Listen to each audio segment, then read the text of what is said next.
Australians are tough on their utes, more so than just about anyone else in the world, which is why when Nissan wanted to toughen up its Navara, it came here to develop a series of changes that are going to stretch around the globe.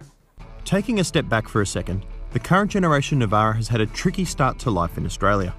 When it arrived in 2015, the dual-cab Navara was the only car in its class to use car-like coil springs instead of truck-style leaf suspension. The intention was to make it more comfortable to live with than other utes while being just as capable when carrying a load.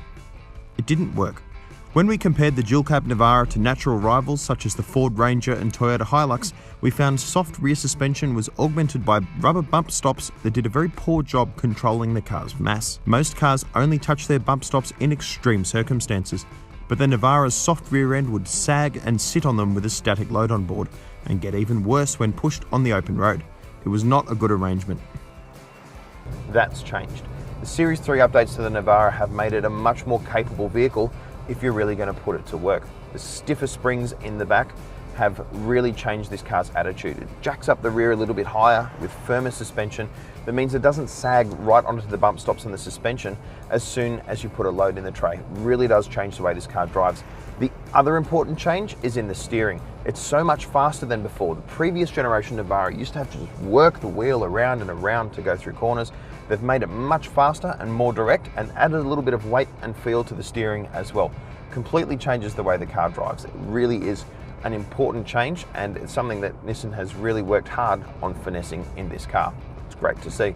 The model we're driving is the Navara STX, which costs $54,490 plus on-road costs, the same as it did last year. It's still powered by a 2.3 litre twin-turbo diesel engine with 140 kilowatt and 450 Nm outputs, driving all four wheels through a 7-speed automatic transmission.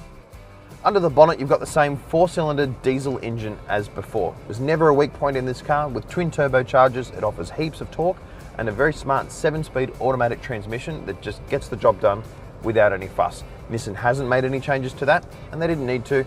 It works just fine. There are a couple of tech changes in the car, one of which is the addition of a digital speedo.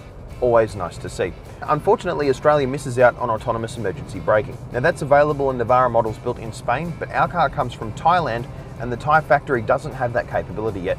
As soon as it does, the technology will be on the way. Australia definitely is asking for it, but right now it's not available, and so we have to go without it. We've tested the Navara laden, unladen, and while towing. With nothing in the tray, the new suspension does make it feel a little bit jittery, a little bit tight. That's going to happen when you raise the rear ride height and stiffen up the springs naturally. Something has to give, particularly when you're using the same shock absorbers as before. It's just a little bit of pitter-patter in the rear end that was always there in the Navara, but I think it has been magnified just a touch with these new changes. When towing, it's great. The car feels much more stable than before and just generally impressive. But the big change is with the load in the tray. Right now we've got 650 kilos in the back of this car, which is getting up pretty close towards its limit. You can only put around 900 in dual cab utes these days, and with a passenger on board and a full tank of fuel, that's getting towards where you'd want to be with a little bit of a safe zone. And it really has changed the way that this car drives. The rear end feels so much more stable. It feels much more in sync with what the front of the car is doing, and generally I have a lot more confidence in the car. I pushed it a little bit on a country road earlier, and through big mid-corner bumps it felt much more secure than before. Early signs are that these are very impressive changes, and hats off to Nissan for doing them. It can't have been cheap to do a development program with 3 trips to Australia for engineers driving thousands of kilometres in these cars and working to improve their product to make it the best that it can be.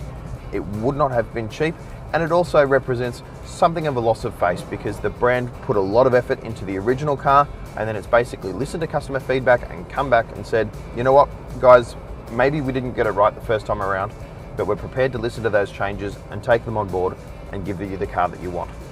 What we want to do now is take the Navara and test it on home turf with weight in the car that we've tried in various other utes, perhaps testing it against some of its close rivals to see how the Nissan performs in context with other vehicles and on roads that we're much more familiar with than these test routes outside Melbourne.